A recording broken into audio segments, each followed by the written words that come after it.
Xbox On. Welcome to Xbox On, a podcast with one host about one console, Xbox. I am said host, Jesse DeRosa, and on today's episode we'll be talking about the latest Xbox news for the week of March 18th, 2021, including Outriders is coming to Game Pass on launch day, tons of Bethesda games hit Game Pass this week, new details on Halo Infinite's sandbox emerge, and more.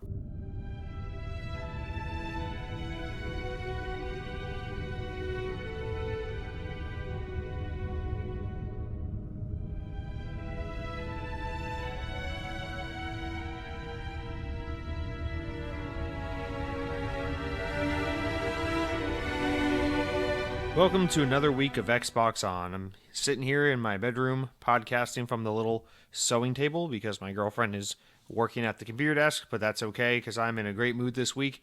I'm sitting here recording with my left arm really sore, but not sore in the disgusting perverted way, sore in the I just got my COVID vaccine kind of way. So I don't want to bring that up to brag, for all those, because I know there are many people out there who would love to have a COVID vaccine as soon as possible and just simply don't have access because of certain restrictions, the state you live in, the place you live in, and a multitude of factors, age, whatever it may be. But I want to just give a shout out to my friend Hunter. Earlier this week, got tipped off about some Walmart locations that were, giving out extra vaccines that were otherwise going to go to waste, and kind of tipped me off on some places to check out. So I spent the first half of the week kind of just going to Walmarts and after work every day and seeing what I could do. And on my second day of trying, I was able to find a Walmart location that basically just pushed me right through the process and got me the COVID vaccine. I was expecting them to put me on a wait list that would maybe expedite the process of getting a COVID vaccine by a couple of weeks to a month. But no, they actually literally just vaccinated me right there on the spot. So I'm extremely just grateful to have, that first vaccine down. Automatically locks me in for my second one. And that just means, one step closer to, at the very least, just having that comfort that things are a little more okay. So I'm feeling great about that. Actually, the funny thing and the bigger reason why I want to bring this up, other than my arm being sore, is actually because, so on Tuesday this past week, as many of you know, the new Xbox wireless headset was released by Microsoft, and those things have been super hard to get since the moment they were announced. They've been sold out on pre-orders. It looks like, anecdotally, from what I've seen, a lot of you who listen to the show actually managed to get your pre-orders, so really happy for those of you that did. But I know there are also many people like myself who were not able to get a pre-order because I didn't even see the announcement until like 4 hours after it happened because I was just having a busy day at work that day. And so I was thinking, okay, maybe the day the headset comes out, I'll I get out of work a little earlier than most. I'm gonna jump over to a couple Best Buy stores and shit on my way home, just because I work very far away from my apartment, so I pass many a Best Buy and a Target on my commute. So I was like, okay, I'll just hit up a couple stores on my way home and maybe get lucky and come across one. So that was the plan. But then literally last minute, about 30 minutes before I left work on Tuesday, I got another update text from my friend Hunter and one from my girlfriend as well, who were tipping me off to a couple Walmart locations that it might be worth a try. So I was like, you know what? As much as I love this Xbox headset, I think it's probably a lot more responsible and important that I try to get this COVID vaccine. So I dropped everything and went and did that. And I'm glad I did, because not only was I successful in getting my COVID vaccine, I think it's just the more responsible choice between the two things. But I bring this up to say the reason why I'm not going to be reviewing or talking about the Xbox wireless headset this week is because I don't have one, but instead I got a COVID vaccine. So, suck it, headset users. No, but all joking aside, that's just got me in a great mood this week. I'm just feeling really grateful for that.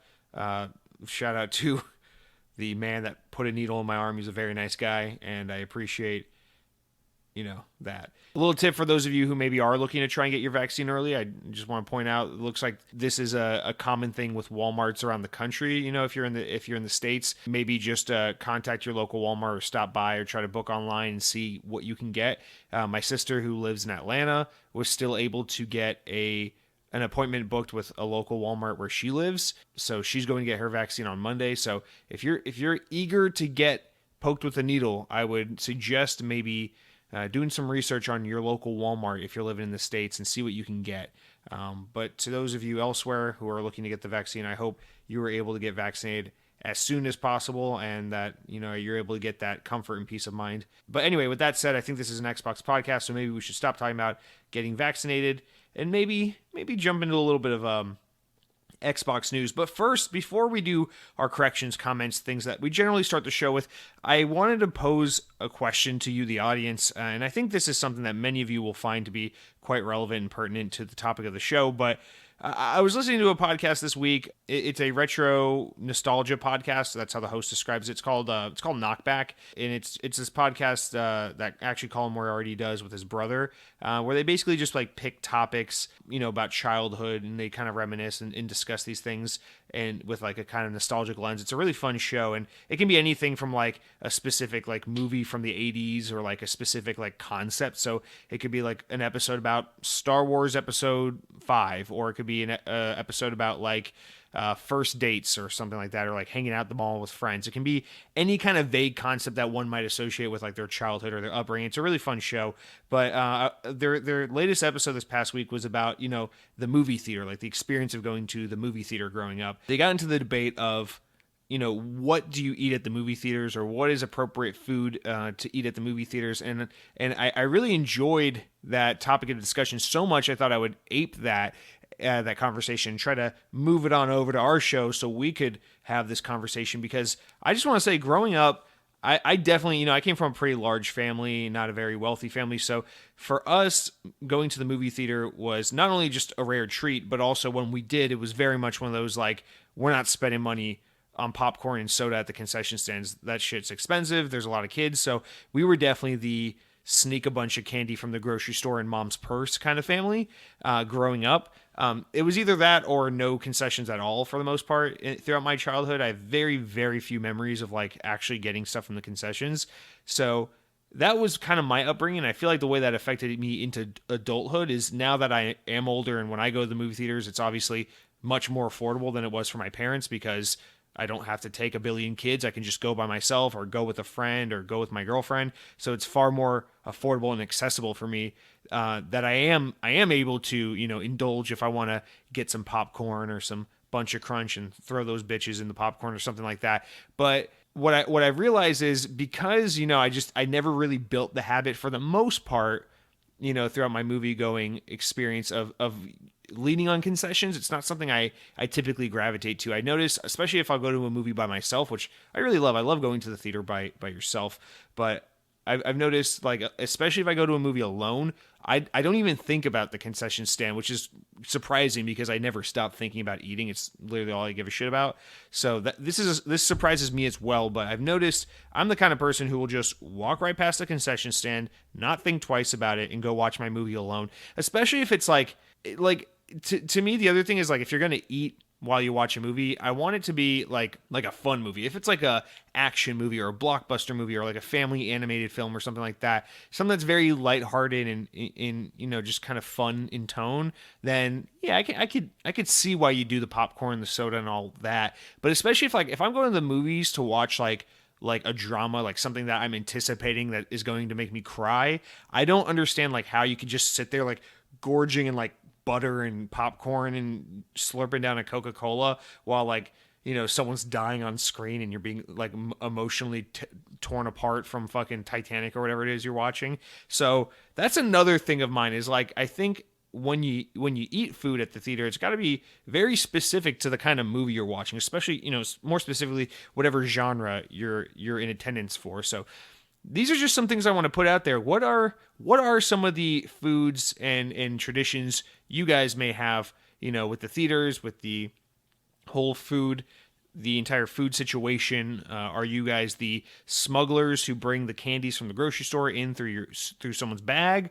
Or are you I'll pay for concessions kind of person? Or are you I'm not gonna really spend any money because I don't want to eat while I watch a movie? Where do you fall? What are some of your anecdotes or traditions? I'd love to hear them. I will say, the more and more, throughout my high school years up now into my adult years, I realized the more I go with like friends or girlfriends or whatever, the more inclined I am to spend money at the concession stands, because I realize I'll go with a friend who, like, that is a normal thing for them to go to the concession stand, or like I remember, I've had some friends throughout time who are just like, I cannot go to the theater without getting a bag of popcorn. I've had one friend who was one of those, dare I say, Nazis, who would be like, hey, I got to get fucking nachos at the concession stand every time I go to the theater. For some stupid ass reason, he was a nacho guy. And I'm pretty sure that constitutes as a Nazi, someone who's willing to make loud crunching sounds and try to eat chips and dip in the middle of a fucking movie. So please write in. Let me know where you stand on this and some of your experiences, and we'll discuss that next week. Now, with that out of the way, I guess we can get to our corrections and things like that. We only have 2 quick ones to get in. It's not really corrections, but just follow-ups, if you will. Now, follow-ups and, well, I guess one rumor to comment on. So let's start with the rumor thing. Windows Central reported earlier this week that apparently Xbox is thinking about or planning a gaming event for March 26th, which is next week.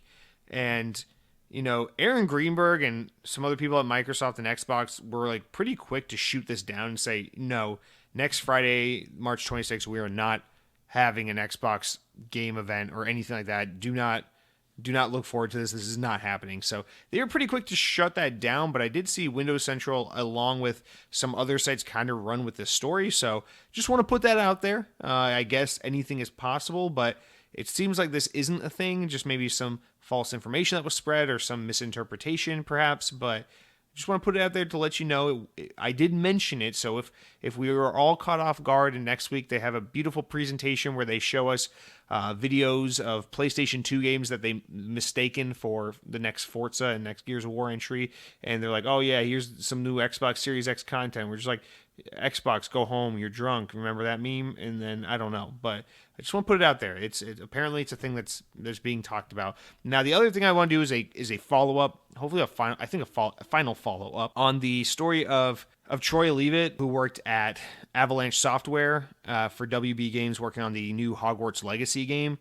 He finally released. He was the guy who's been in the news over all the quote unquote controversy because he had a YouTube page that some bullshit journalists were deeming as like alt-right or far-right because he had some Gamergate-related videos and like a video titled In Defense of John Lasseter, which is a pretty controversial title, but I think once you watch the video, you'll understand where he's coming from.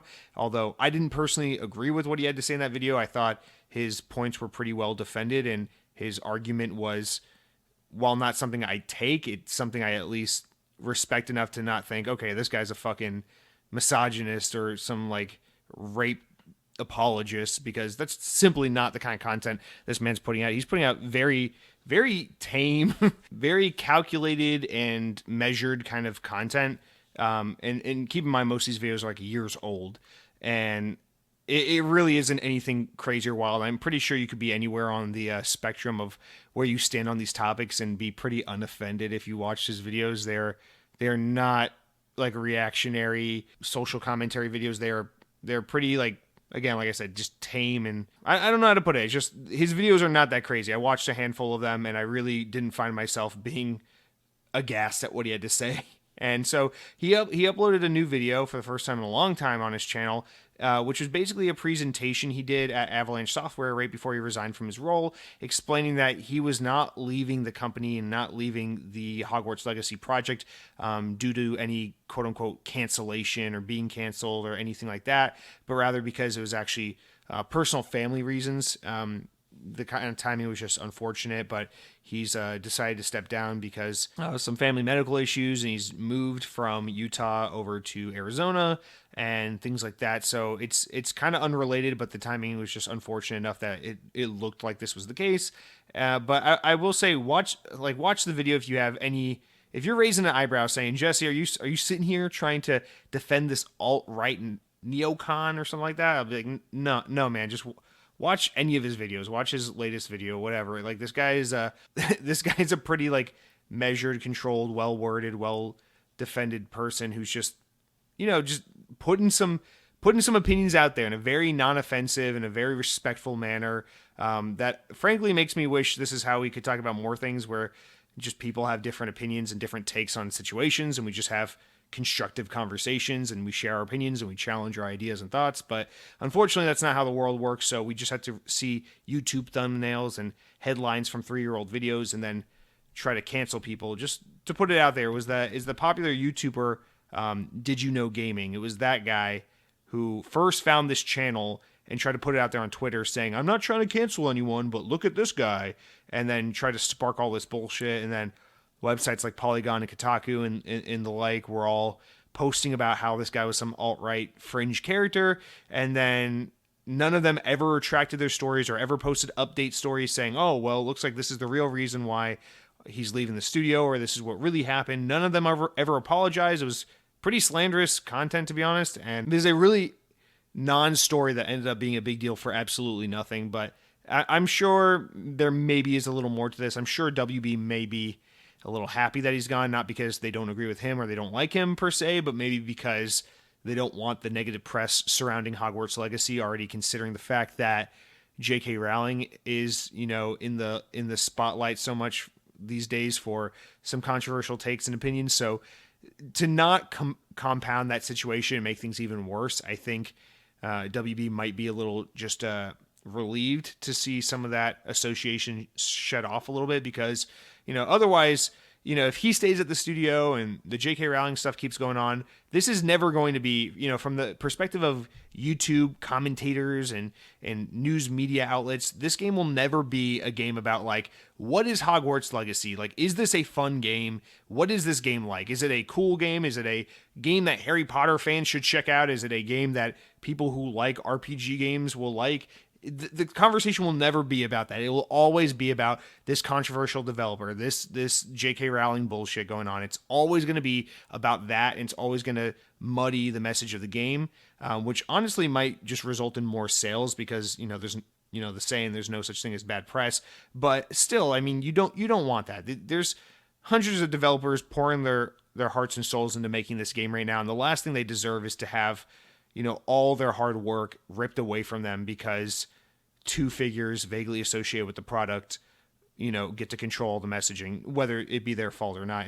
And that's in the case of Troy Leavitt saying, I don't think what he did was a fireable offense in any way, shape, or form. And I really just encourage you, if you're interested in this in any way or want to make a judgment or a conclusion for yourself, just go ahead and watch Troy Leavitt's video explaining why he left Avalanche and why he left Hogwarts Legacy. I think it's a pretty interesting watch. It's about a 15-minute video, and it's, again, I think the biggest takeaway from it is just how controlled and measured and tempered and well defended he is. It's not a whole like, oh, these bullshit journalists just trying to cancel people. It's not that at all. It's a very like, hey, I understand why you may think this.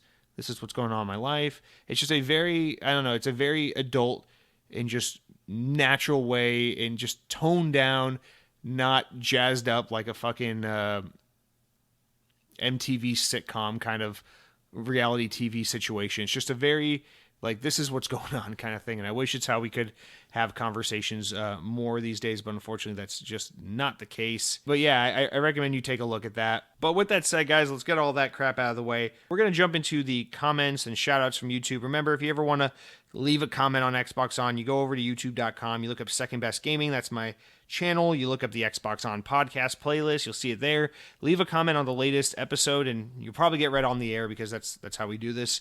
So we're going to start this week, with some Xbox-related comments. But first, a very late-breaking, important news topic from our friends over at The Bell. Lethal Migraine wrote in and says, got a great email today. The best-tasting food science experiment restaurant's next creation is the Quesalupa. I'm excited. Mr. Miggy writes in and says, Jesse, this is an Xbox podcast, meaning you have to talk about politics, blah, blah, blah, regardless whether we want to listen or not. Outbreak is much better than with Taco Bell brought back the Quesalupa. Sadly, they didn't bring back the breakfast version. Count Skyla, by the way, needs to release those albums to us so I can listen to them in my car. I agree, Mr. Miggy. Count Skyla, the audience wants your awesome music. Please release it to them. Please put your music in them. And Joe Murphy writes in and says, thanks for episode 92.5. Game Pass is the best. I want to play so many games. I need more time and days to play more games, but I went to Taco Bell the other day and I saw that they had a new double-decker like taco. So I got all three different ones and had all of them with a large Mountain Dew to drink. McDonald's new spicy chicken sandwich sucks ass. Don't try it. Take care. All right. It's a little bit of a jumbled mess, but I think the main takeaway here is the Quesalupa is back. Now, admittedly, I don't remember what the Quesalupa was like. I almost definitely had it when it came out back in, I think it was like 2016, but I don't remember what it was like. So I'm really excited to give this thing a try. I'm thinking about trying it today, but I just, with the diet and the calorie counting and all that, I'm trying to figure out a day where it makes sense to go out and try this thing, and I'm really looking forward to it. So I will report back to you guys once I've had one.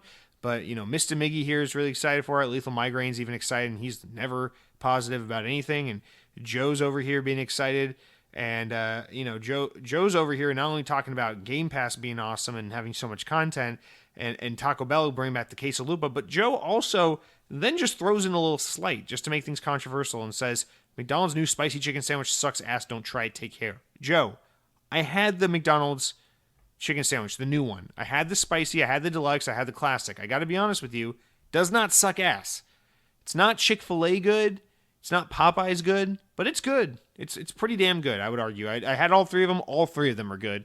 Now, I'd say the spicy is number 2. I think the deluxe was better than the spicy, but I can understand how you might be put off because the spicy sauce has almost like a Japanese like mayo kind of flavor to it, which is a little odd. But I actually liked that. It kind of tastes like fucking spicy mayo that you eat on a sushi roll or something. But I was into it, man. Don't be shitting on the McDonald's, okay? It's Taco Bell's moment here with the Quesalupa, but no need to bring McDonald's down to the dirt over it, okay? Now, next up, this new commenter that I hope is not a bot account, but the name is all in Russian, and the picture is some guy with red hair. Says, "Dude, I love you. You are the most entertaining person I listen to. Keep up the good work. Can't wait till next week." Well, I'm sorry. I would really like to pronounce your name, but I cannot read these characters, and I don't mean to be mean when I say that. I just simply am too ignorant, too unknowing to do that. But I do appreciate the comment nonetheless. Now, next up, we're going to get into some Halo comments. Wes H says, and remember, Wes is the guy who's playing through the Halo games and said 2 is better than 3. First run through of the games, and you said 2 is better than 3. So you're already on thin ice, Wes, but let's see what you got to say this week. You say, "Man, I'm loving Halo 4. For all the people I have heard whine and complain about 343 changing the way the game looks, sounds, etc., they can get over themselves. It's a good freaking game. I also hate the phrase, it's a good game, just not a good Halo game. Assassin's Creed game, Fallout game, etc. Long story short, games evolve, and I'm glad they do."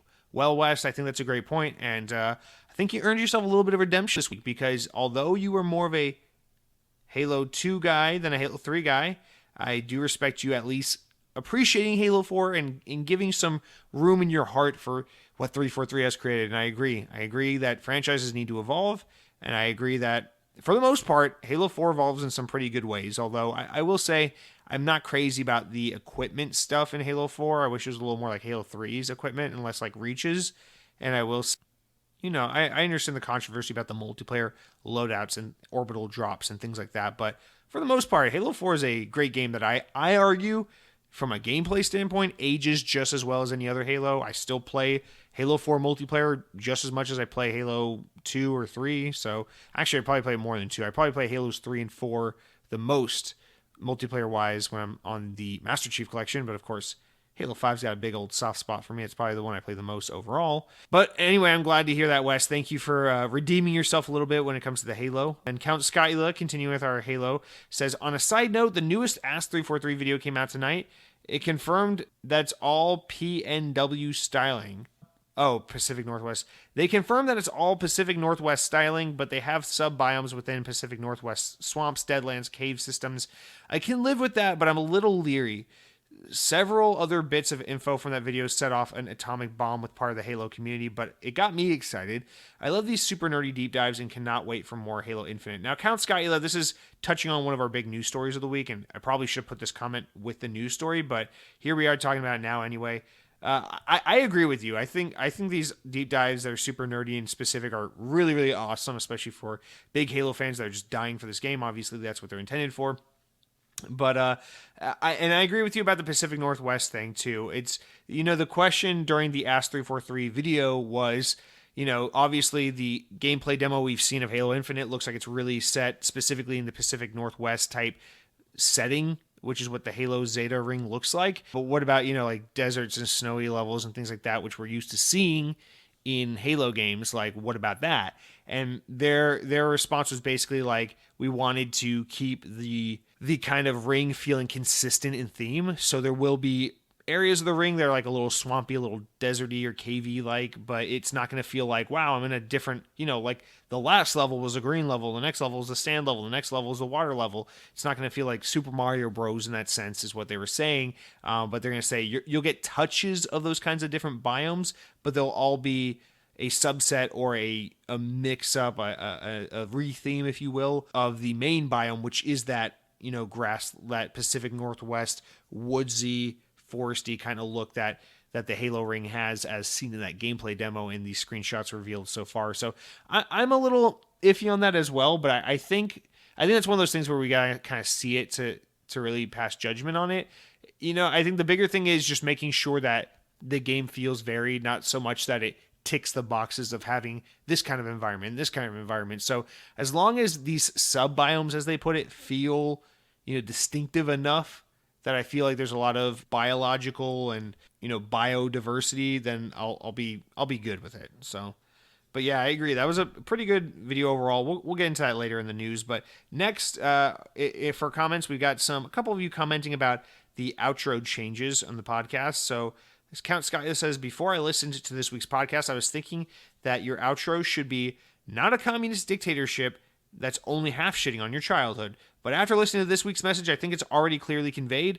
Maybe just wrap up the show each week with, I'm going to Disney World. All right, that's what Count Scott says, but Sarugi says, I feel utterly betrayed by that anecdote. You had the perfect setup with the soda aisle for PepsiCo is life, but you blew it, man. And you're talking, of course, about, the story about Jeremiah, may he rest in peace. I don't know what to tell you guys. I always say power your dreams. It's the Xbox thing. I didn't realize there was such a problem with it. So, I am still open-minded to changing it, but I don't want to say, with all due respect, Count Skyla, I don't want to say I'm going to Disney World because, frankly, I'm not going to Disney World. So why would I want to lie to the audience? Like, sometimes I go to Disney World, but I never go to Disney World on Wednesday night when I'm done recording the show. I never go to Disney World Thursday morning after the show goes live. I'm at my job during that time. So Count Skyla, even though I love that wrap up because I'd love to be going to Disney World, the fact of the matter is what you're asking me to do here is lie to the audience and say,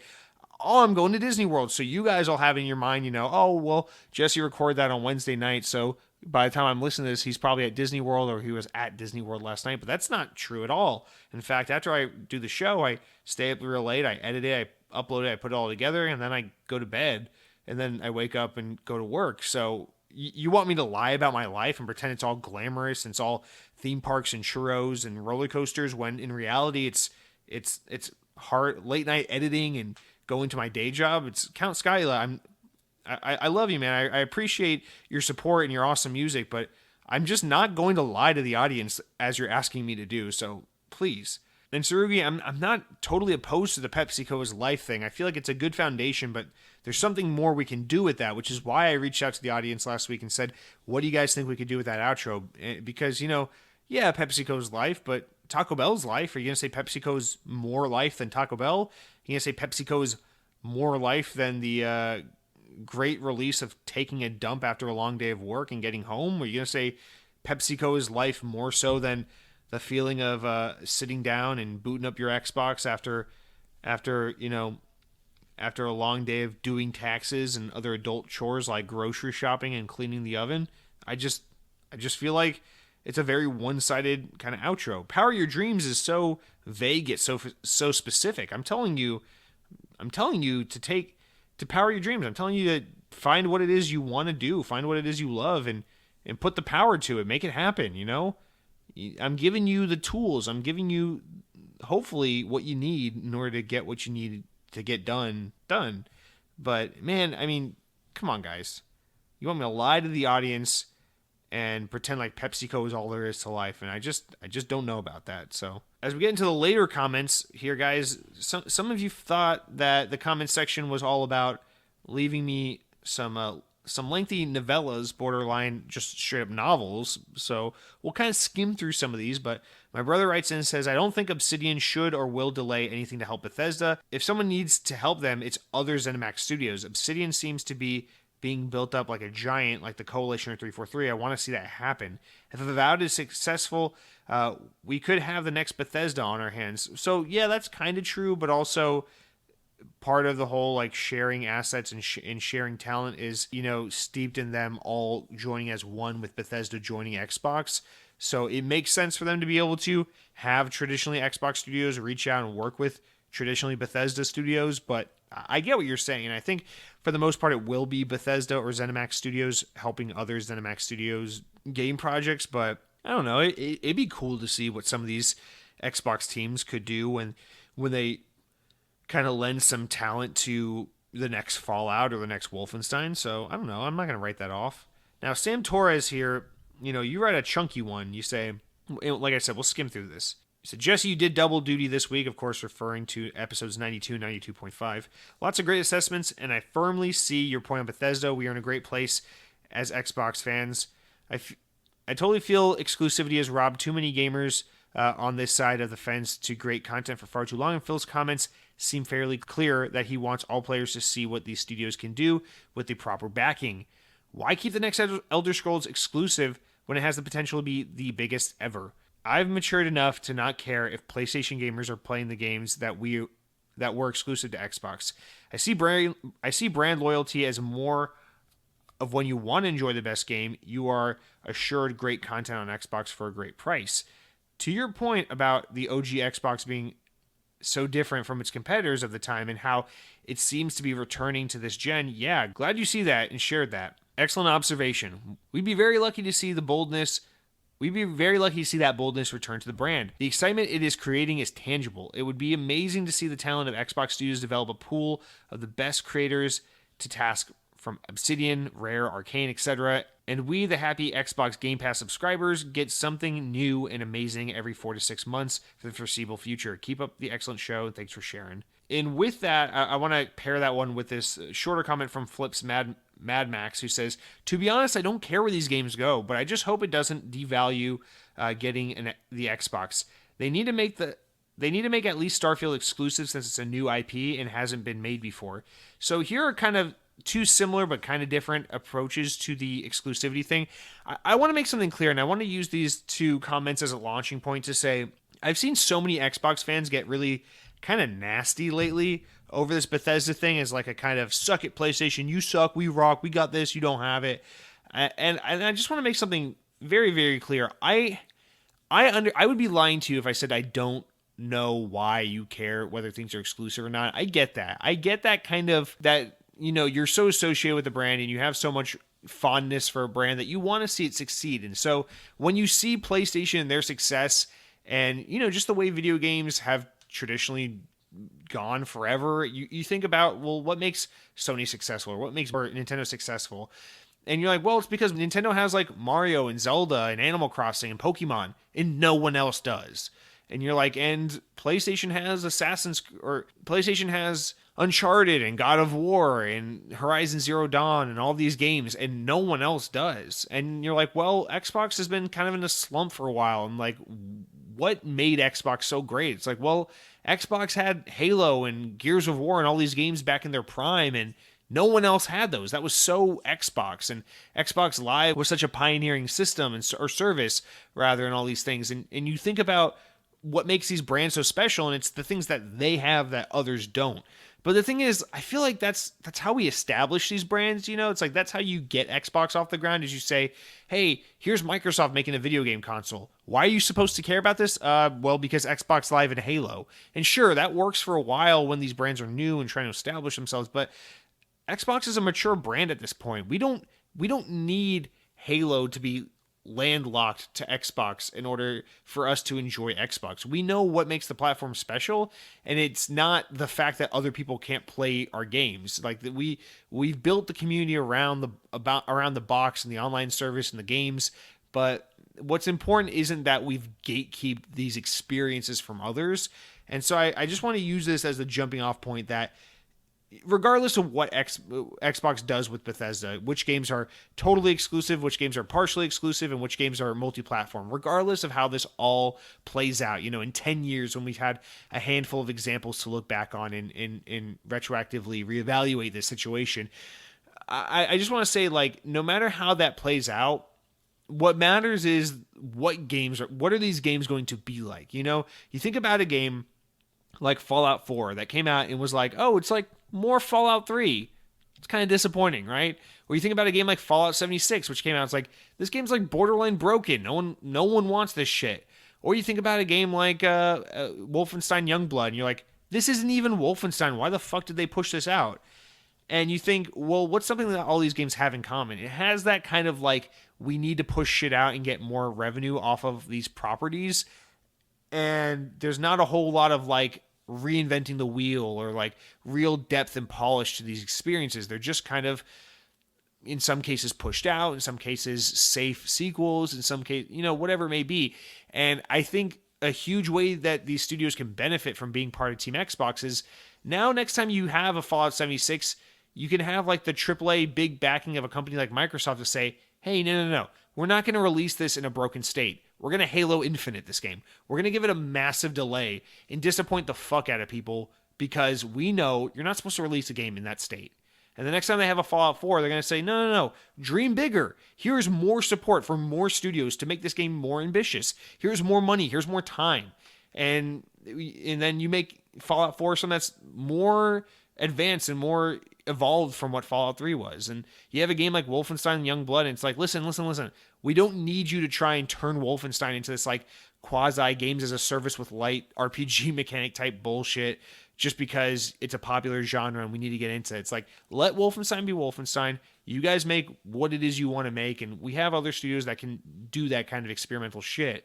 And that's the big benefit of Bethesda being with Xbox, is that they can take the extra time, take the extra money, have the extra development hands and talent to make what they want to make and make it the fullest experience. And I think that's what we should be excited about, is that now that Bethesda is aligned with Xbox, sure, it makes Xbox look more appealing as a brand. It makes Game Pass a way better deal and value for all of us on Xbox. So yeah, if you're looking at it from a what do we get that these guys don't have perspective, yeah, there's stuff to be excited about for sure.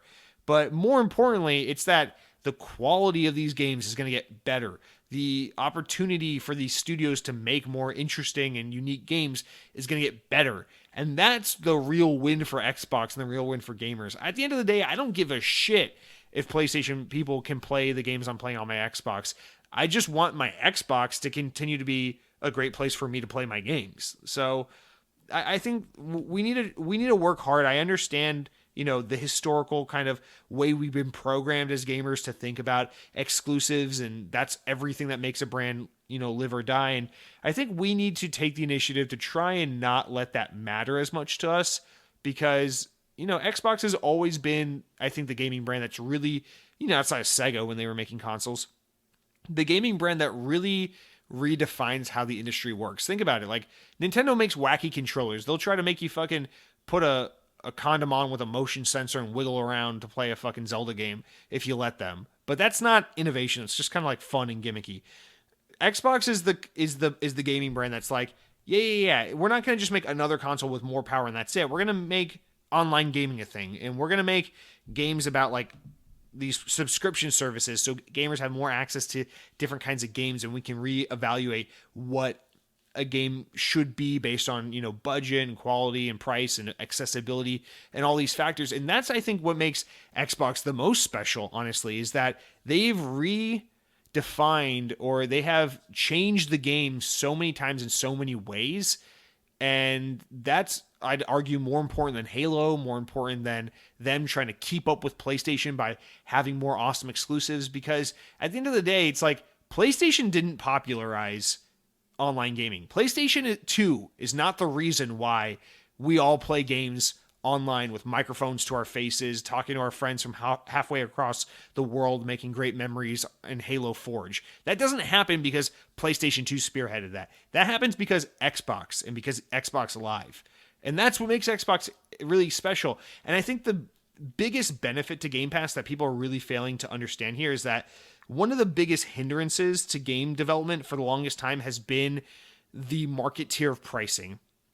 And what I mean by that is this idea that, like, a AAA game is $60. A budget game is $20 to $40 in these kinds of things. So, like, when you see the next big Halo game, you know that's a $60 game. When you see the next, like, Disney Pixar movie tie-in game, you're like, that's a $40, $50 game. When you see the next indie 16-bit game, you go, that's a $20 to $30 game, because we've been conditioned to think this is what games cost. And the reason why that's bad is because eventually what it does is it limits the developer to saying, okay, I can't make a game this ambitious because I can only sell it for this price, or I can't get away with charging this price point for a game of this experience because I don't think gamers will value the amount of content in it. But with Game Pass, with removing the barrier to entry, the price point associated with the specific game, you can make any game.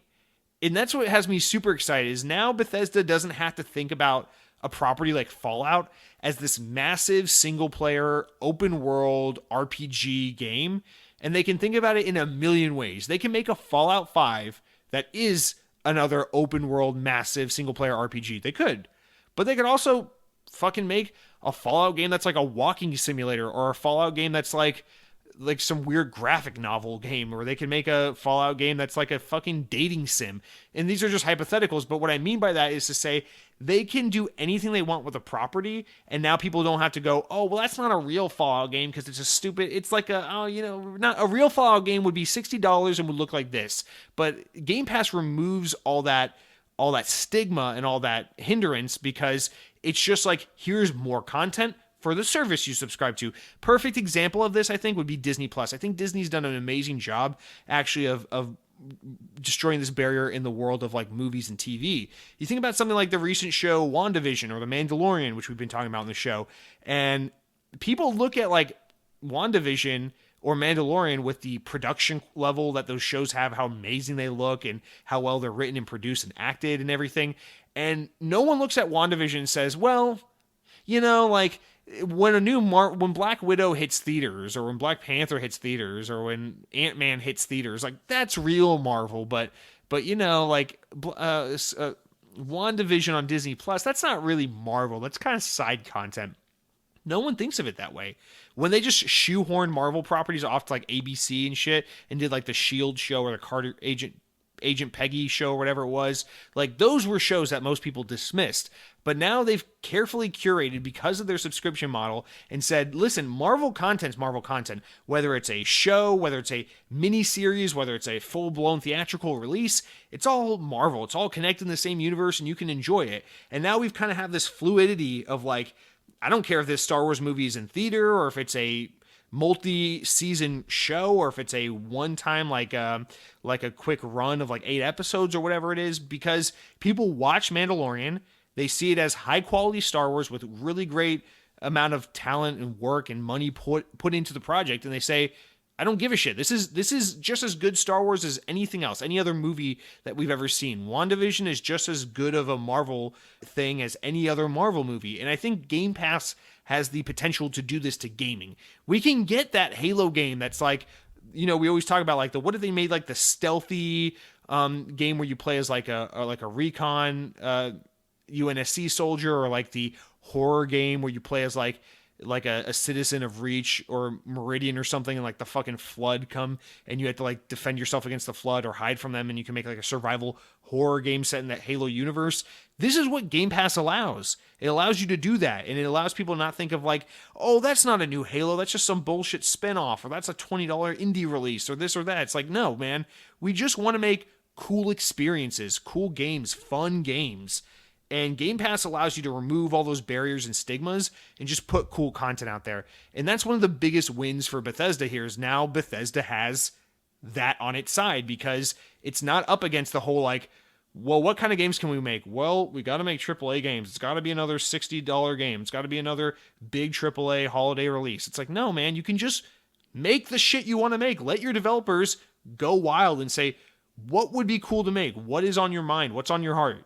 Go make that fucking game, because it will be cool. Just like how no one ever thought we were going to get a weird show where one of the Olsen twins pretends it's like the 1950s American sitcom show, and then turns out to be like Marvel Avengers quality content. Like, no one was expecting that. But because of the quality and the creativity and the value and the flexibility offered by a service like Disney Plus, that's where we are with Marvel now.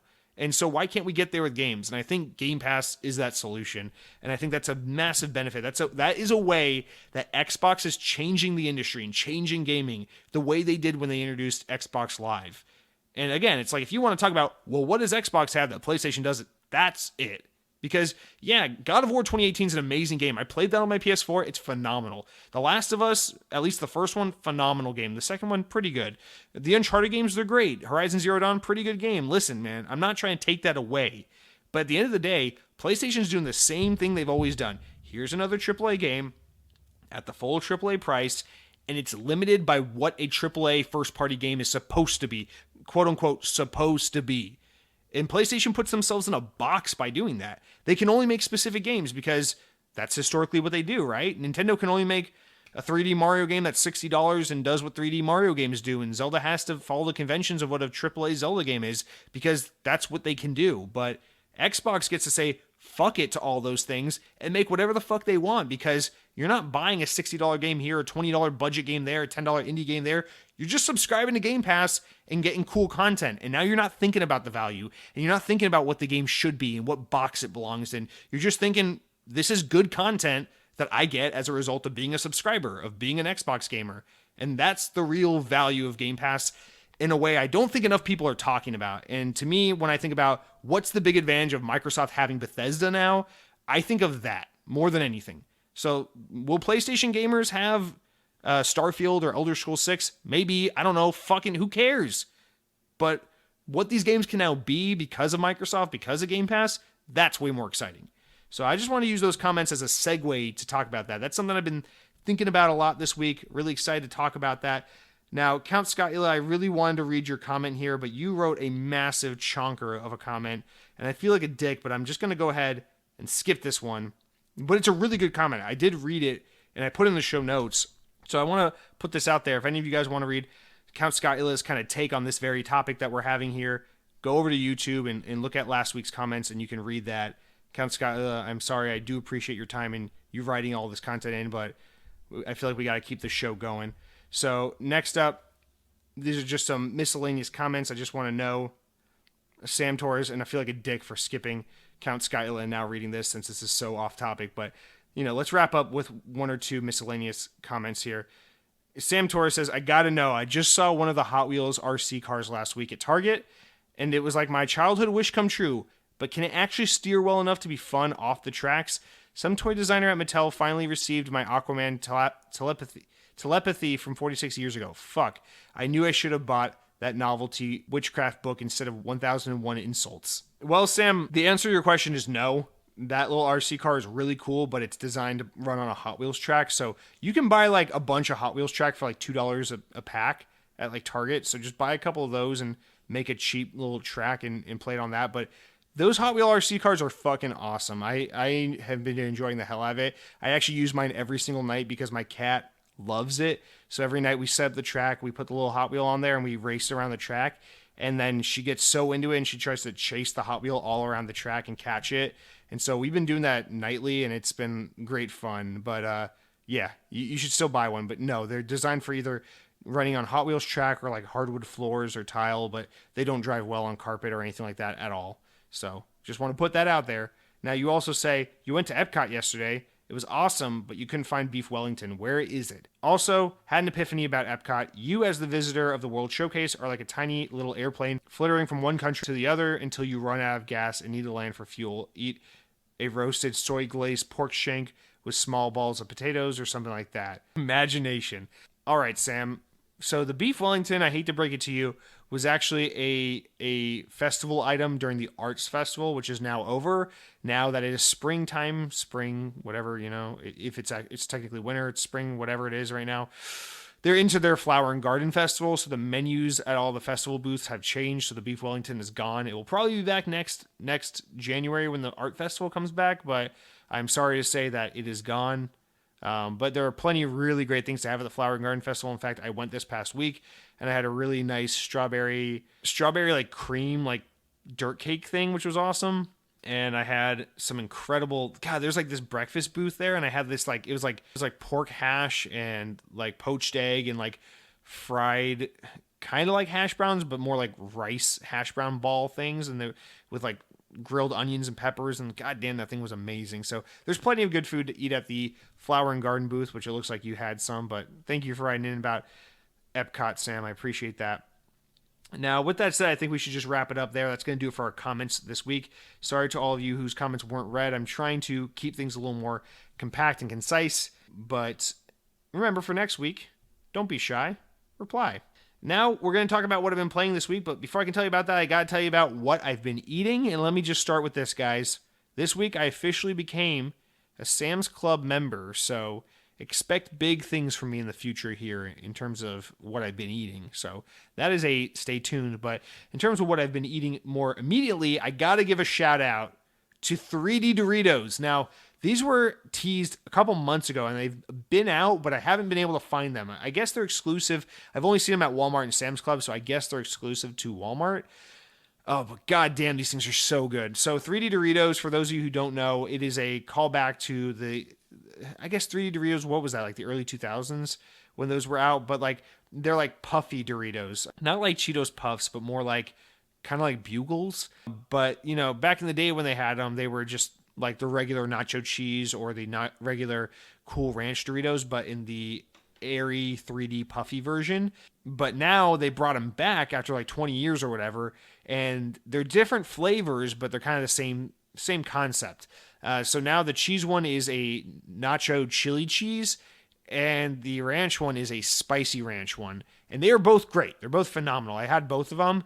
I will say I vastly prefer the spicy ranch ones. I think those are incredible. I've already eaten 2 bags of them. I'm not even joking.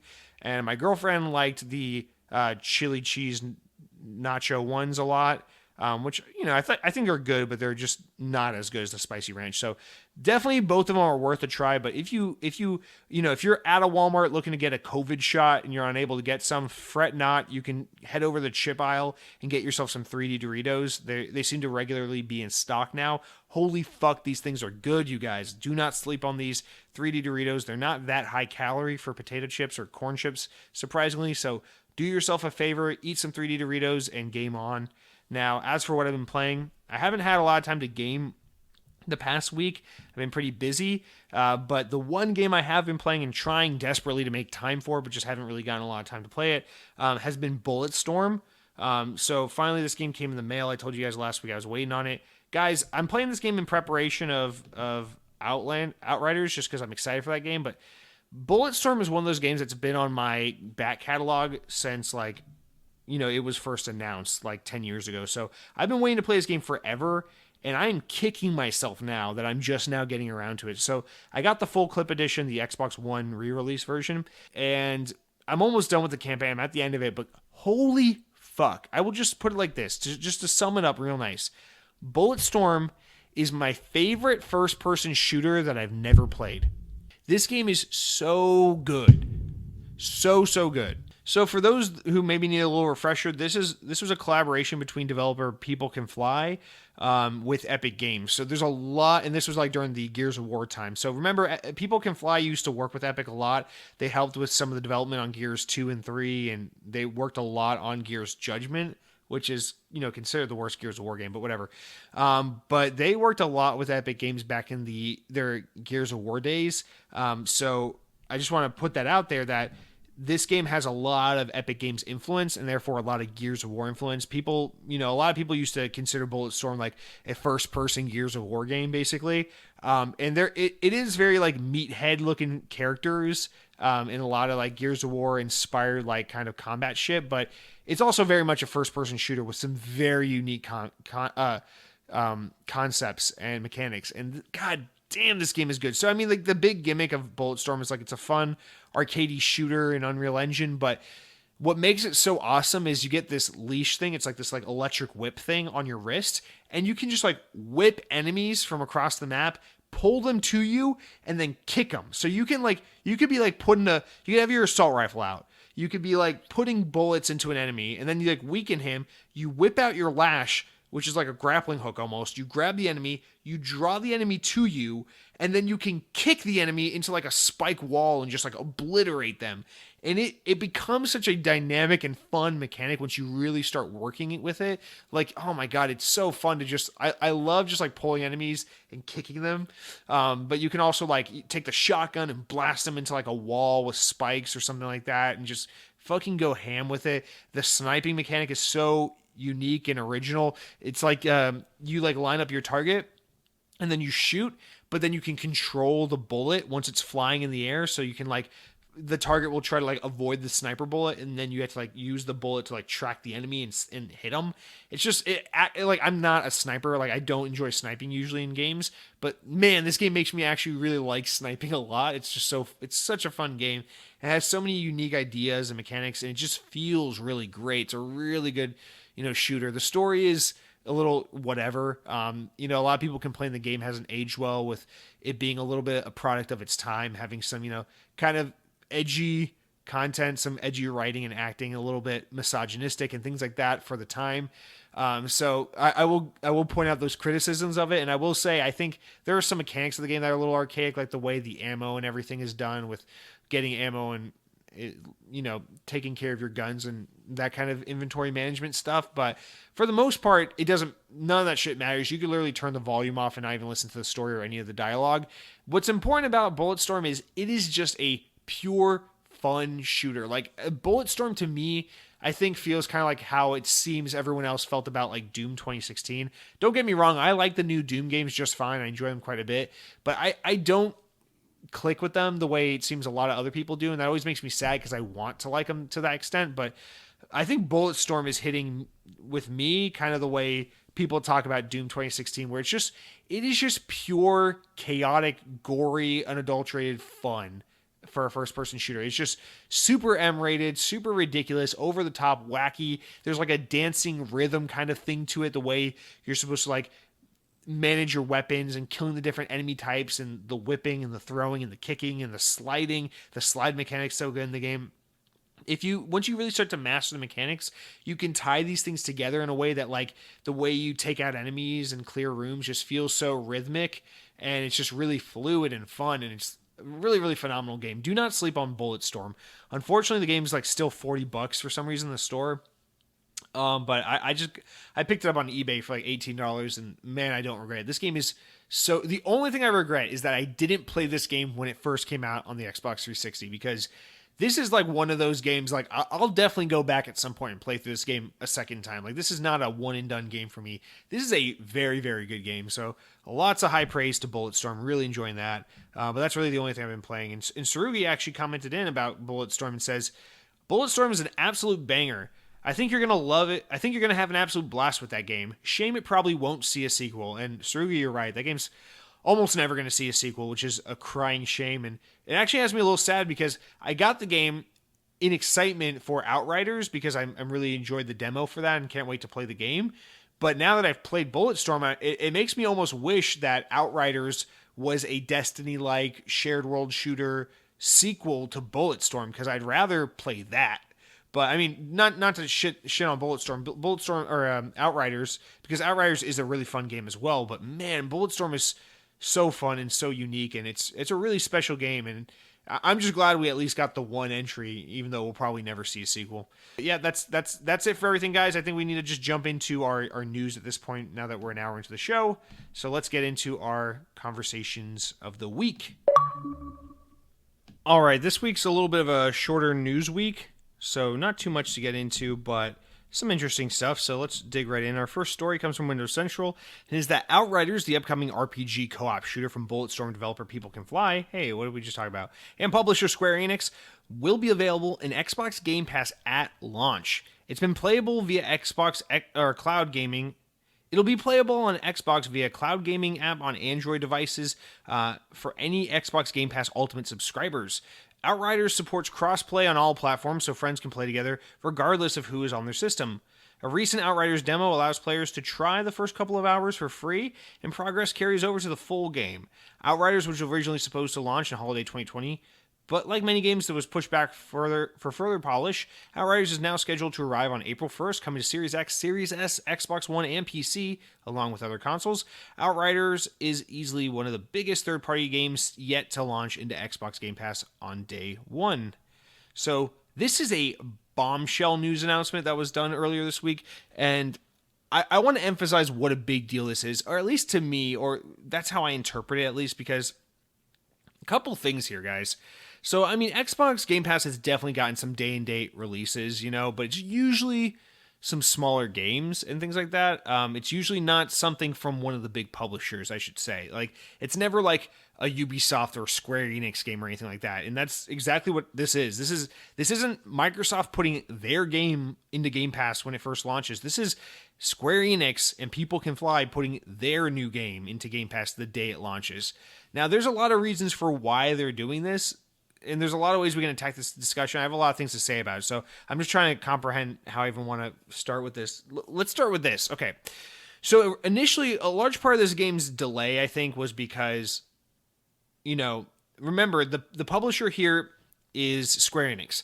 And Square Enix is suffering a little bit right now because they did Marvel's Avengers, which flopped tremendously. They've announced that they've lost so much money on Marvel's Avengers that they could basically fund another big game with the amount of money they lost on Avengers alone.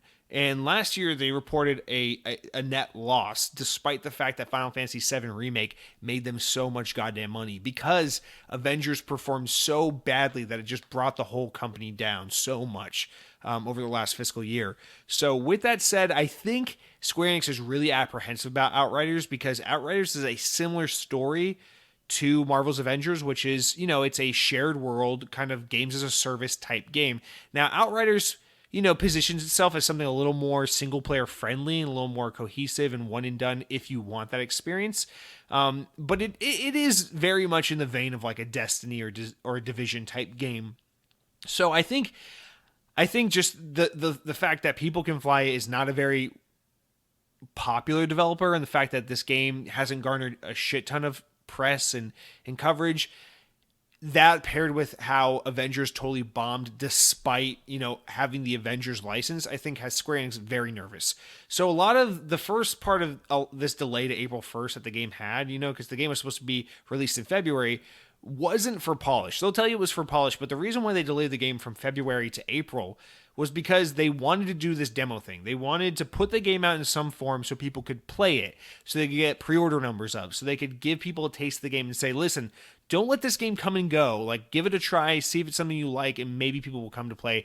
And I think it was a really smart idea, because Outriders is most definitely one of those games that if it just came out, it would have come and gone and people wouldn't have paid attention to it.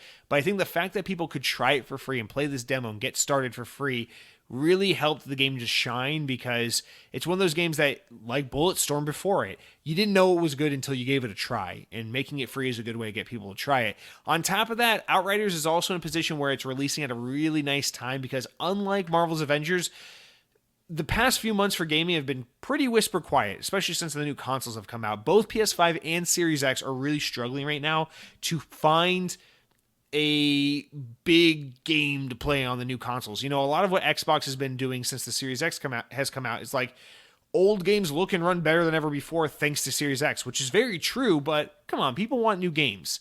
And there's definitely a huge hole in the catalog because Halo Infinite was delayed. So that's where Xbox is. PlayStation's in a similar boat. They had Spider-Man Miles Morales, which is a great game, but keep in mind that came to PS4. I don't have a PS5, and I played that game because I had PS4.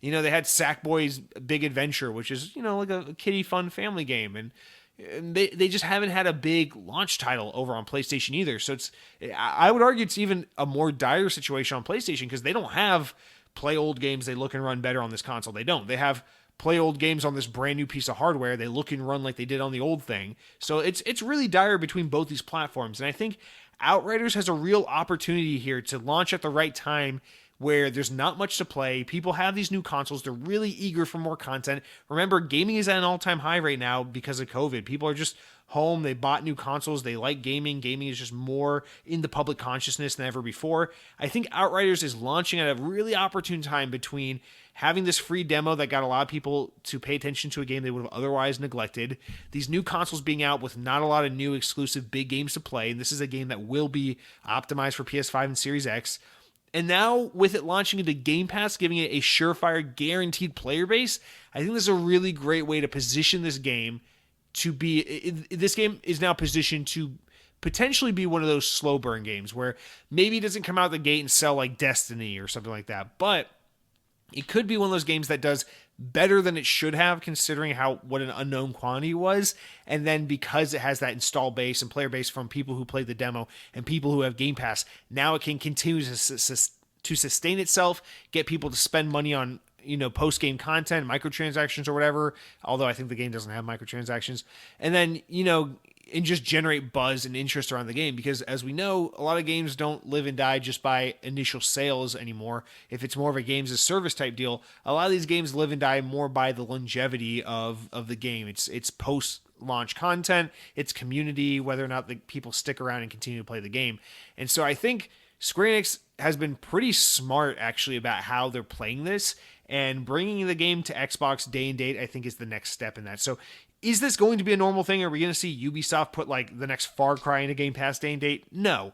I wish we'd see this more, and hopefully we do see it more, but I think this is a little more of a one-off situation where there's this opportunity for, there's all this goodwill and buzz around Game Pass right now, and Xbox is a brand that's growing and getting more of its market back right now, and that paired with Squaresoft is looking for, or Square Enix is really trying to find a way to make this game be as successful as it can be so that they can lessen the blow of the recent losses they've experienced as a result of Marvel's Avengers underperformance.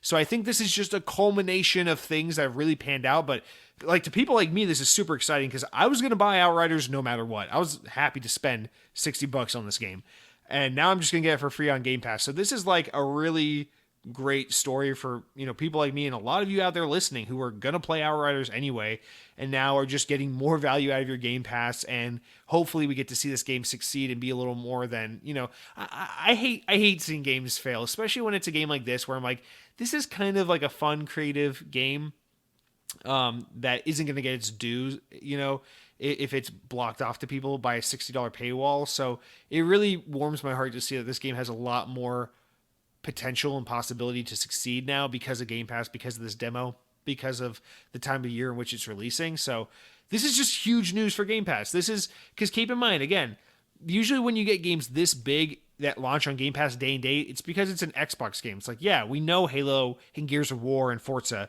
and Grounded and Bleeding Edge and Hellblade 2 and all these games are going to come out on Game Pass the day they come out regularly, right? But we don't expect that from the third parties. We don't expect that from EA, from Activision, from Ubisoft, from Square Enix. No one was thinking that would happen. So the fact that this is happening is just such a massive, especially for Xbox. Because again, keep in mind, like everything is just optimized, looks, runs best on Xbox. And now you've got like this big new game to play on your shiny new Series X, and you don't even have to buy it. You just got it because of Game Pass. And it's not even an Xbox game. All the Xbox games that are going to be free because of Game Pass are still on the way. So this is just a huge, huge win. A really, really exciting story, and I just really hope this culminates in not only being a huge success for Game Pass, but more importantly, in my opinion, being a huge success for People Can Fly. I think what I've learned so far from playing the Outriders demo and from playing Bulletstorm is that People Can Fly as a developer, and remember, their first game they worked on was a PC shooter called Painkiller, which is actually a game that I always really, really wanted to play back in the day when it was a newer game, which was like 2002, 2003-ish. But I never played it. I always wanted to, but I never did. But just judging by that game's art style and then what I've now played of Bulletstorm and Outriders, I will say it seems like People Can Fly has this issue where they make very, very unique games from a gameplay and mechanics and new ideas kind of standpoint. Like they make really creative and interesting and fun games that really have their own identity as far as how they feel. But when you look at a game like Bulletstorm, like, oh, it looks like a Gears of War knockoff, right? With Call of Duty perspective. And then you look at a game like Outriders, and like, oh, okay, I've already played The Division or Anthem or Destiny. It's like, come on, we've already seen this before. Come up with something new. But it's like these games kind of lack in visual style the thing that sets them apart. But if you can somehow find yourself in a position where you play these games, I think you'll find that it seems like People Can Fly is a pretty competent developer that makes really interesting and unique experiences. So again, I hope what this all means is that this game has a real good shot of shining and doing well now as a result of this. But I just want to put that out there. This is a really fun and exciting news, and gives us all something to look forward to pretty soon as the game comes out, in 2 weeks' time. And I have that day requested off work, so I can stay home all day and play it for a long weekend. So I'm really looking forward to that one. Now, our next story here, like I said, we don't have many, so let's, our next one here, kind of a quick one, but this is from Segment Next, a source I've never cited before, but here we go. Rhonda Cox, producer for Sony Santa Monica, has apparently left the studio to work for The Initiative, the studio behind the upcoming Perfect Dark remake. Cox made the announcement on Facebook and is very excited to be working on the franchise that holds a special place in her life. The remake of Perfect Dark was often rumored and hinted at for years, but was formally announced at the 2020 Game Awards with a CGI trailer. While we haven't seen any gameplay or footage of the game, hopefully remaking such a beloved game will turn out amazingly well, but Perfect Dark thrust players into a high-tech spy thriller as Joanna Dark, an agent of the Carrington Institute that must infiltrate the mega corporation Datadyne in order to prevent them from making use of alien technology to become the most powerful corporation on Earth. So this is not too much to dissect here, but this is big industry talent coming back to the Initiative, which is nice to see, especially after Drew Murray left.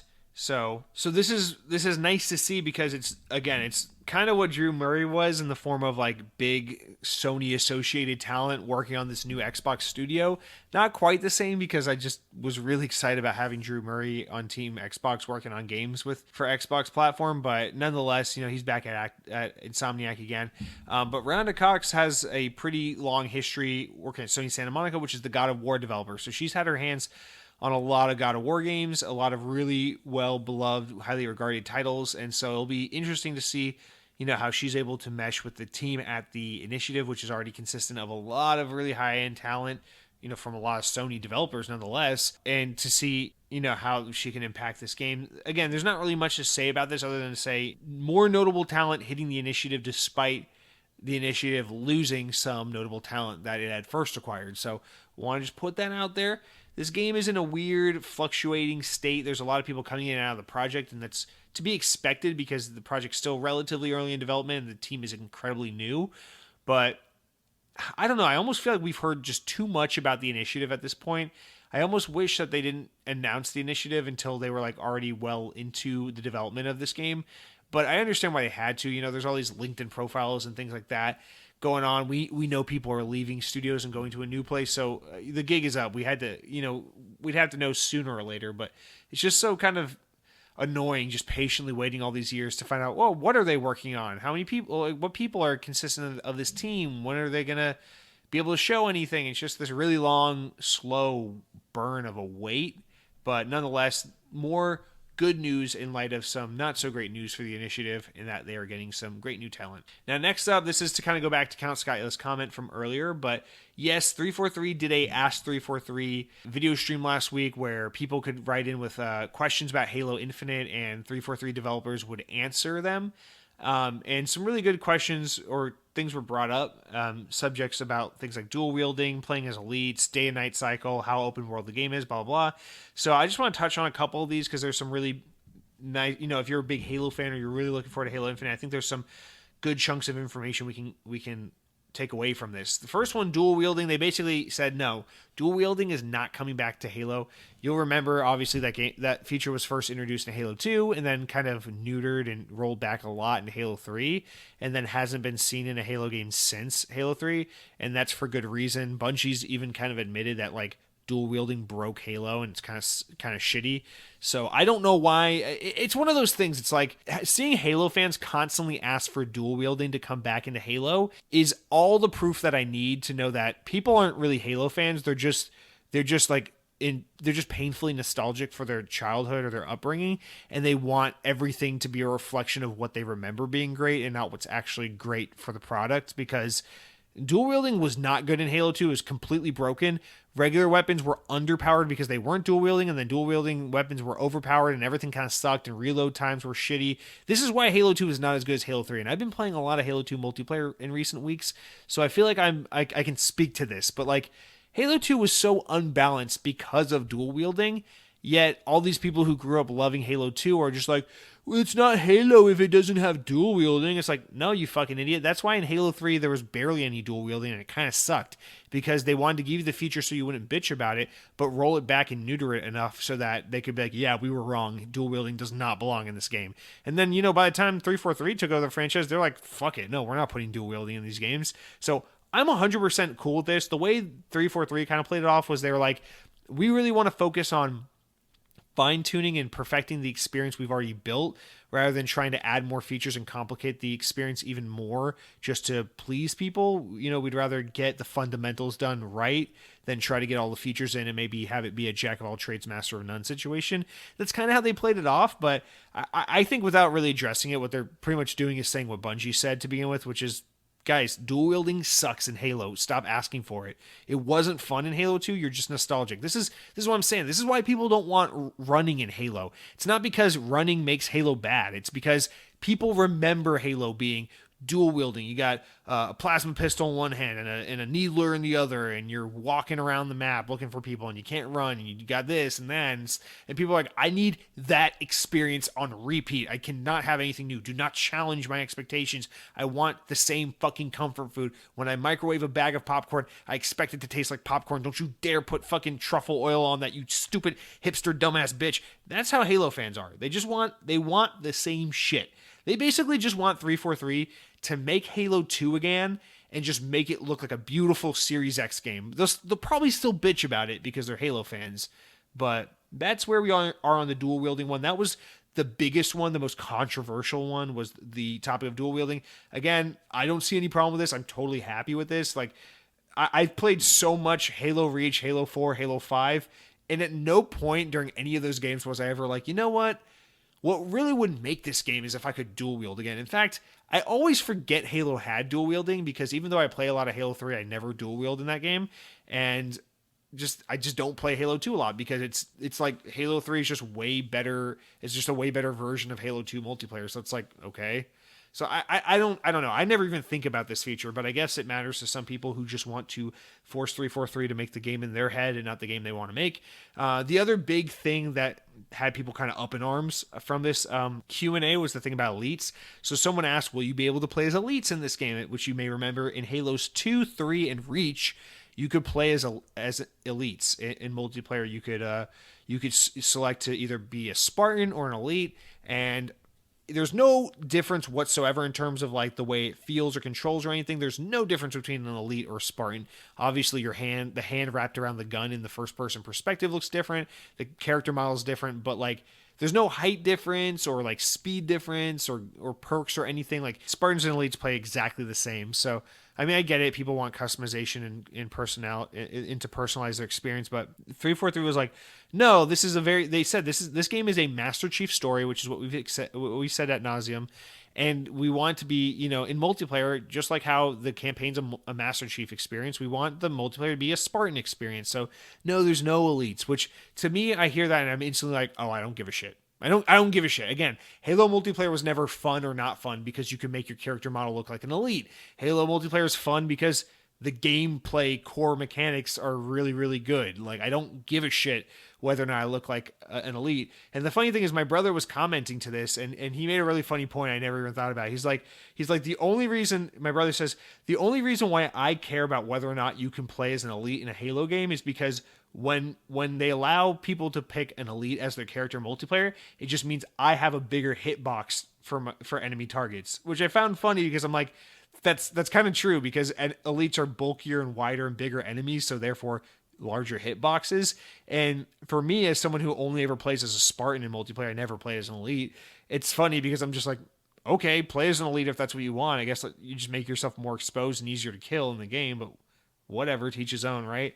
So again, it's another one of those things where I'm like, this is people just getting so riled up about all the wrong things. Like, guys, what matters in this game is if they tell a good stories, if the gameplay is really fun, if the world is fun to explore and interesting, if the guns are varied and interesting and fun to play and all feel and sound different from one another, if the enemies are cool and fun to fight, if the boss of the bad game, if the bad guy or the main boss of the game is like a fucking badass that you look to and go, that's an awesome character. If they tie up the loose ends with the whole Cortana plot and everything, that's what we're looking for. Like, we're looking for them to make a cool next generation Halo game. Again, if you want Halo 2, go to the Master Chief Collection and play Halo 2. But 343 is kind of busy working on a whole new thing, so let's let Halo Infinite be Halo Infinite, okay? So that's the other big controversial thing. Now, everything else they said, I think was a little less kind of hair-raising for some people, but I think they mentioned some other stuff, which we'll touch on real fast. Someone asked about how open world the game is, and this actually put my mind at ease a lot, how they answered this, which is like, we want the game to feel very open-ended, like, traditionally in a Halo game, if there's a segment where like you're given a scorpion, usually it's like you can use that scorpion, but then eventually the level will kind of push you, the level design will kind of push you out of the scorpion when it's time to give up the vehicle, and then you progress through the level on foot as intended by the developer. They're like, we want to kind of avoid those things and make combat scenarios more open-ended, so you could be like, okay, here's a scorpion I'm given for this combat scenario. What if I take good care of my scorpion and it doesn't blow up? Can I hang on to it for like another 30 minutes and ride that bitch all the way into an encounter that wasn't designed with a scorpion in mind, but because I played the game smart and did the way I wanted to, I'm now able to kind of manipulate the sandbox to my liking? And they're like, that's kind of what we mean by open world. That's kind of what we are developing. And to me, I'm like, that's exciting. I want that. The multifaceted approach to combat, which is what makes Halo so fun to begin with, is the interesting weapons, the interesting enemies, and the ways you can kind of play with the environments and the weapons and the enemies to have interesting combat scenarios. That's what makes Halo, dude, like, I don't think people understand. It's like, I think that is Halo's core mechanic, isn't it? Like, this is why Halo and Call of Duty are different, because in Call of Duty, the guns are all a little bit different from one another, but at the end of the day, in Call of Duty, you stand back, you shoot enemies, and you kill them, whether it's an assault rifle, a machine gun, a sniper. Those are the minor differences in how you play the game. Halo is different, because Halo, and I think this is one of the reasons why I love Halo 5 so much, is because Halo 5 really got this.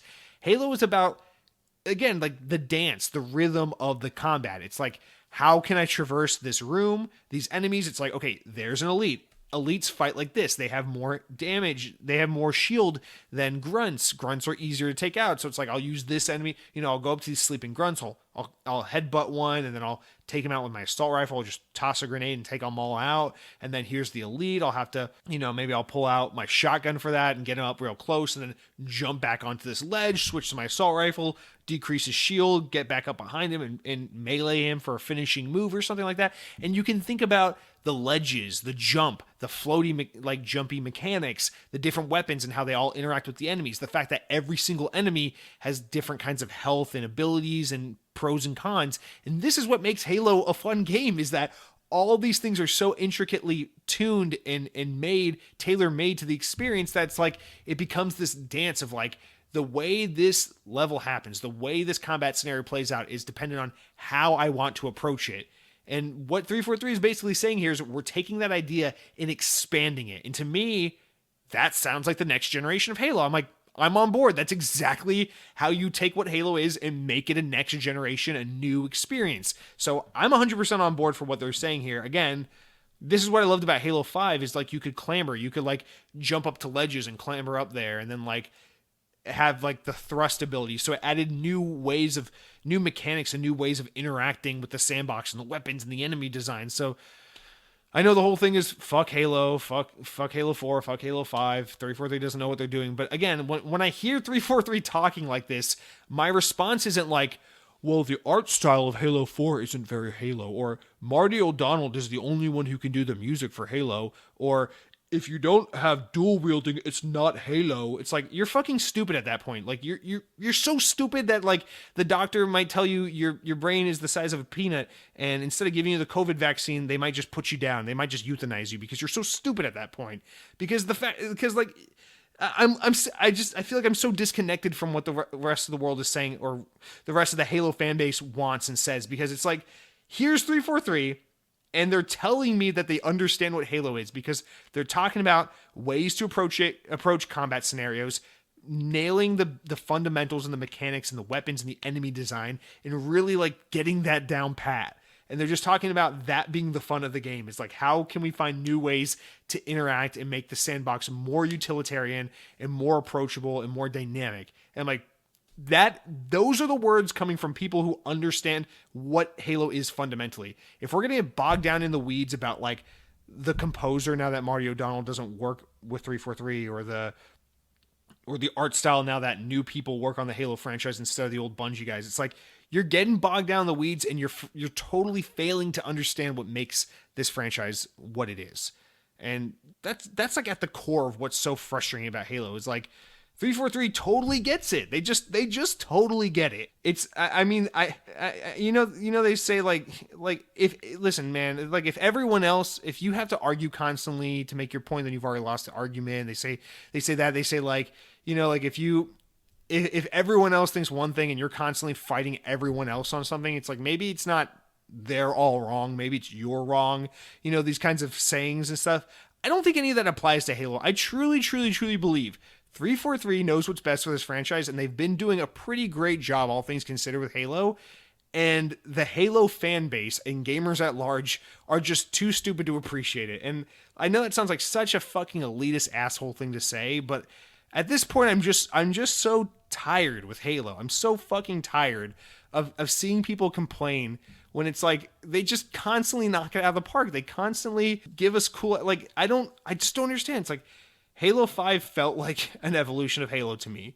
But now that they're doing Halo Infinite, which is very different from Halo 5, still sounds like an evolution of Halo to me. It still sounds like they really understand what matters most.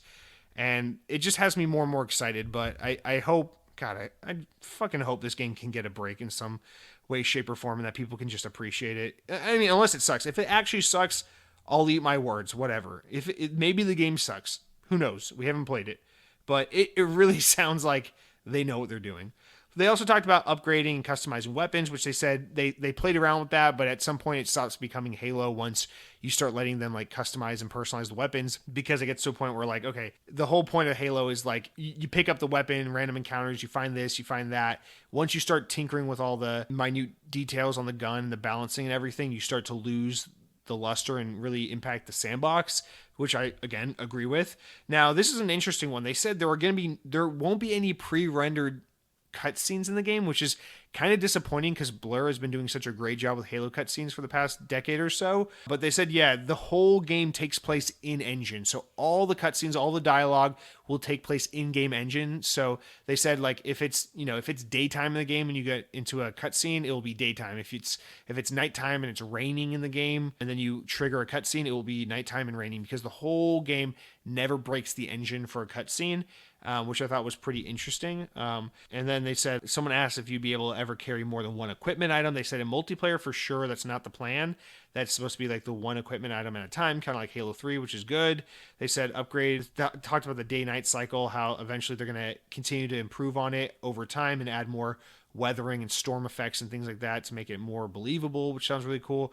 But yeah, you can go watch the video. It's a 40-minute video if you want, but those were the most important things they talked about.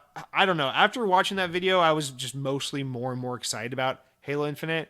But I mean, fuck. I guess I'm just a fucking psycho because people just want Halo 2 Remaster Collection Part 2 and then be told it's a new game so that their tiny brains can feel good. But like I'm convinced at this point, the only way 343 can win, if they really want to win, this is what they got to do. They got to just take Halo 2. Don't even touch it, because if you touch it, they're going to complain that you fucked with the lighting or something. Don't even touch it. Just release the fucking Halo 2 Xbox original game that was put out back in 2004. Just put that out again. Just put on the box Halo Infinite, but secretly just slip a Halo 2 disc in there. And then put Bungie's logo on the box. Don't even put 343 anywhere on there. Keep 343 as far away from that box art as possible. Just slap the fucking Bungie logo on there, write Halo Infinite on the cover, and put a 2004 Xbox original Halo 2 disc in the box. Do that, and you will please old school Halo fans to no end. In fact, they might still complain a little bit because I mean that's their God-given right, I guess. But I think that is that is probably the safest thing 343 could do at this point if they want to please Halo fans, because they clearly know what they're doing, but fuck everyone else. Now, real quick, an update on Dying Light 2, which we haven't heard about for a very long time. Techland, developer behind Dying Light 2, finally came out this week and talked more about the game that's kind of been in development hell, saying that the game is now planned for a 2021 release date, even though last year they said it was indefinitely delayed. Although they had no specific time, they left a quote saying, "This is a huge, complex project, and we need time to make sure that it will live up to our vision. All of us here are putting our hearts into delivering a game that you will keep playing for months. We will be ready to start talking about Dying Light 2 very, very soon." So remember, lead designer Timon Matala said in the video that the team at Techland needs trust and support from players to motivate them towards getting through this hard time of development, especially with COVID and everything. Which is kind of a weird quote, but they're just asking for just a bit longer. They'll update us soon with a more specific date and more gameplay. But the video and the announcement comes, just a few months after. Remember, Dying Light 2 was hindered by some allegations and turbulence at the studio, reporting with some like upper management that basically forced people out the studio and led to a lot of departures. So this game seems like it's in development hell, but I just want to put out there, they're giving an update. They're saying we'll see more of it soon. I think this game has probably been basically scrapped and remade at this point, which is such a shame because Dying Light 1 was such a pleasant surprise considering how bad Dead Island was, which was their original game. But, I mean, we'll see. Maybe they're able to turn around for Dying Light 2. And then our final story here, guys, is just basically the Game Pass lineup of upcoming games. So last week with the Bethesda Microsoft Xbox Roundtable thing, they announced 20 Bethesda games coming to Game Pass. So those are all out as of now on Game Pass. Some of them have even been bumped up with some new performance specs. So now on Game Pass, because, Bethesda is all Team Xbox now, Game Pass subscribers can now play Dishonored Definitive Edition, Dishonored 2, Doom 1993, Doom 2, Doom 3, Doom 64, Doom Eternal, Elder Scrolls 3 Morrowind, Elder Scrolls 4 Oblivion, Elder Scrolls 5 Skyrim Special Edition, Elder Scrolls Online, Evil Within, Fallout 4, Fallout 76, Fallout New Vegas, that's a big one, Prey, Rage 2, Wolfenstein The New Order, Wolfenstein The Old Blood, and Wolfenstein Youngblood. Now, some of those were already on there, either at different points or already recently, but I mean, that's a massive list of Bethesda games that are now just in Game Pass permanently because they're part of Team Xbox.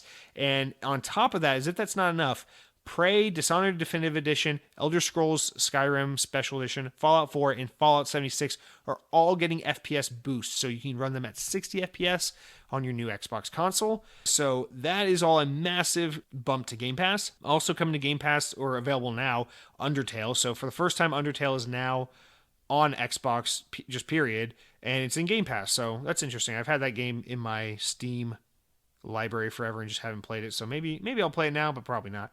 And then additionally, coming to Game Pass real soon, by the time you're hearing this podcast, Empire of Sin, Nier Automata on PC, Star Wars Squadrons through EA Play, and Torchlight 3 on console and PC are all out on Game Pass. And then on March 25th, we're getting Genesis Noir on console and PC, Octopath Traveler, which is that Nintendo Switch exclusive, now coming to Xbox and PC and on Game Pass. Pillars of Eternity 2 Deadfires coming to PC, Supraland coming to PC, Yakuza 6 The Song of Life coming to Xbox and PC and cloud gaming. So like every bit of Yakuza content we're basically getting here. And then on March 30th, we're getting Narita Boy on console, cloud, and PC. On April 1st, we're getting Outriders on Xbox and cloud, which we already talked about, but not on PC. Keep that in mind. And then later on in April, we're getting NHL 21 through EA Play on console. So lots and lots of good content there. Game Pass really has gone from like, what a great service with a fair amount of good games to like, what a great service with a terrifyingly overwhelming number of phenomenal games. we're getting to that point where like you truly don't ever have to buy a game again. You could survive just off Game Pass alone if you wanted to. That's going to do it for all of our big news stories, guys. Now let's go over some important enough news stories. The stories important enough to make the podcast, but not important enough to warrant their own discussion. First one comes from Windows Central, which says that Microsoft has a new feature for Xbox Insiders to try out that helps dramatically increase the speed of downloading games. The new feature allows you to manually suspend games directly from the page managing downloads. Suspending a game can increase download speeds more than tenfold, and it's important to note that you could already suspend games on Xbox consoles, including Series X and Series S and One, but the feature testing for Xbox Insiders just makes it easier to do so from a different location. Placing the option to suspend games in the page for managing downloads should make it easier to boost download speeds, directly implying for users that, hey, download your game faster by suspending the thing you're playing.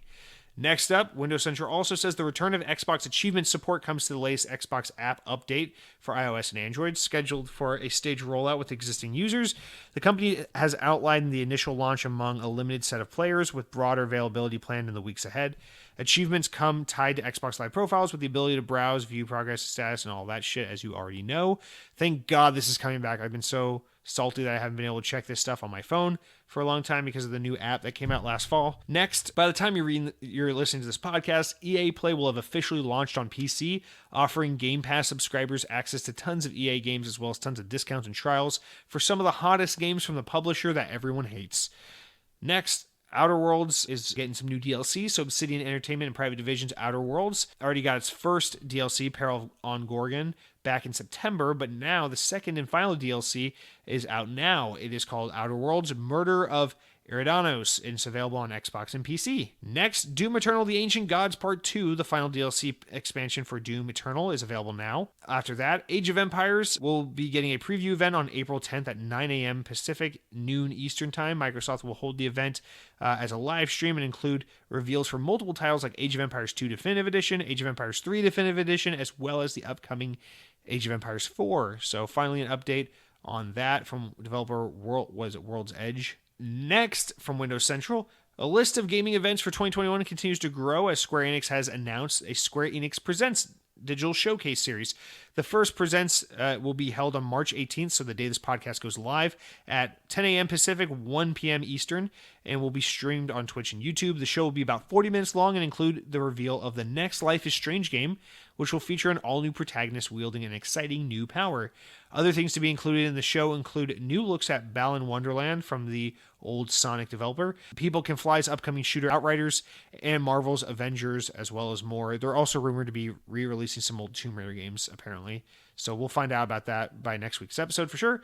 And then our we got 3 more quick ones. The Grounded team has announced their first public test servers in the next week to test the upcoming March content update. Once that drops, everyone should be able to get in on it by the end of March. The update includes public test servers opening back up early next week, photo mode, an ability to pick up arrows and by running over them, and drinking dirty water will make you sick if you drink it. Those are literally the updates. And then next, IGN reports Activision Blizzard have reportedly laid off over about 190 employees, including 50 employees from the company's esports division.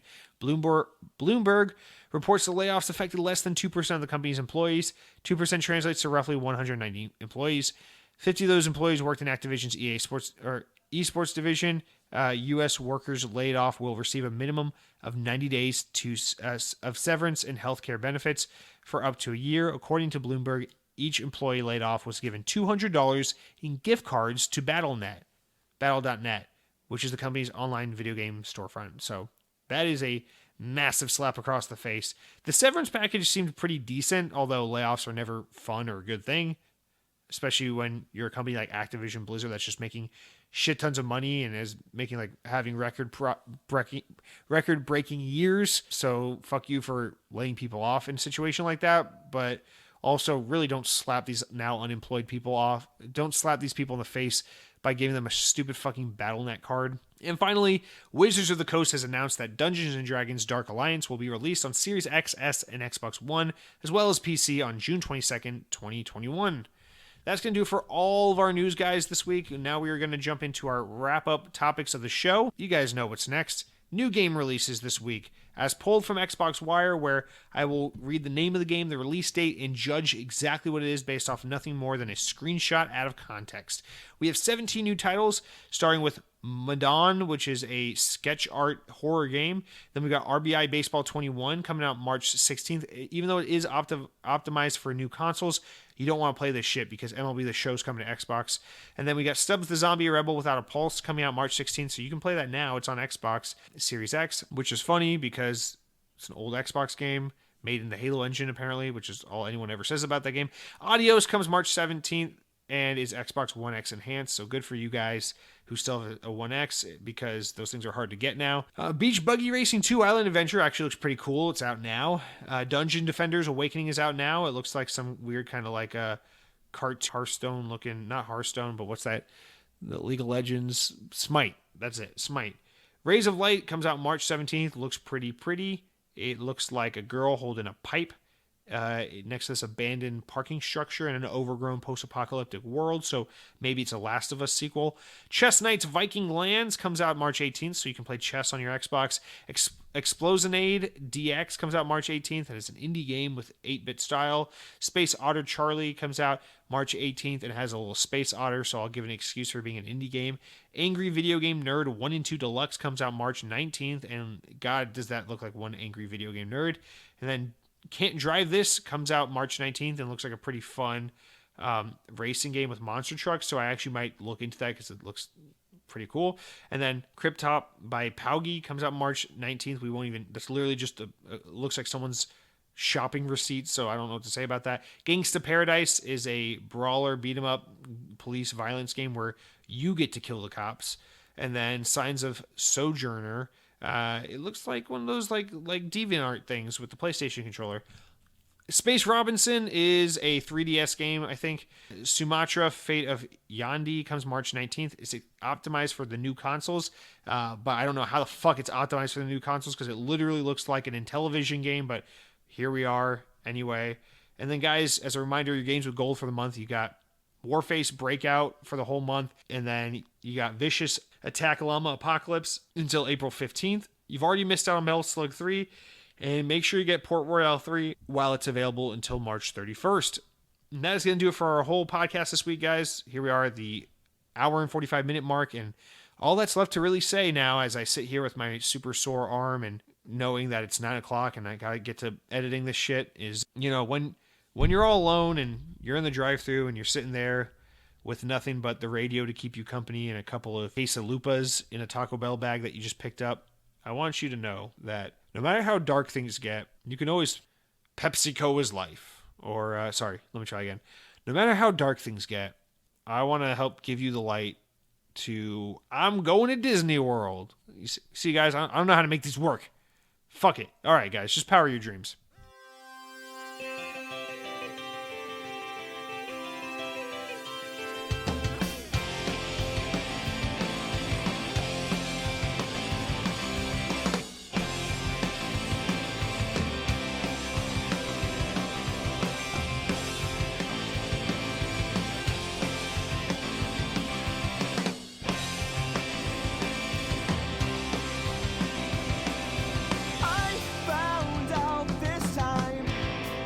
Addressing every lie brings out the worst in things, like a promise broken. We lay awake tonight. I remember holding my breath, breathe sound to pass the time. You were picture perfect, and I hold it in the back of my mind.